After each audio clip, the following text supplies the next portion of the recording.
Hi, good morning. Magluto na pod ko og pinaypay.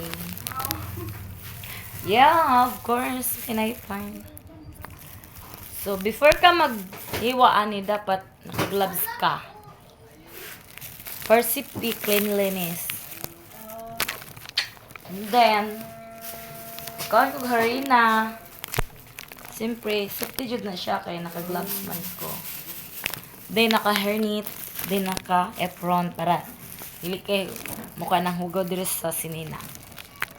So, kay malaman ko naghiwa, ani, prepare na ko. So, butangan ako siya sa kaitlog din, water din, food coloring din. Pwede butangan baking if you want. So, ang akong gamiton sa pagbutang og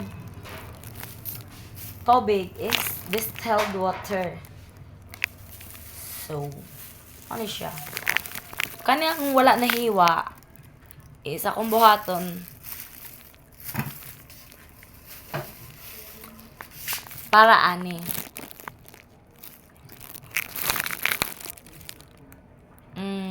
Toron, maghimo usad kog toron. Kay mao akong paborito ang toron. Toron akong paborito. So, nag-set ko pila ka gamay lang kaayo.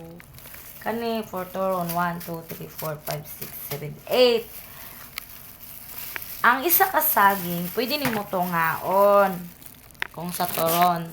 Pero sa ako gusto ko gagmay kay mas ganahan ko kay malasahan ako ang lumpia wrapper. Ganahan ko kay nay pagkaparat, so ano siya. Pero i-coated na ko siya og brown sugar.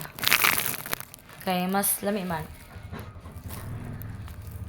Kaso, kinahanglan pa ba magmas kung magluto? Maybe sa ako pwede. Okay. Mara to guys. Then later, naghimo ko og waffle. Kaya kumahaman na siya. But totally guys, ang uban ani, snack ra jud namo. Mo jud ni siya, snack ra namo. Kay mao ni amo paborito na snack din. Kamuti, i-coated siya og kuan. Kung baga, kamuti Q. Din, kamuti saging. Asa na? Kamuti saging daw lang. Banana Q, I mean. Pagka-bright na lang na bingbing. Wala to guys. Patanaw na ko sa inyo unya guys ang pagmaluto na siya. Bye-bye!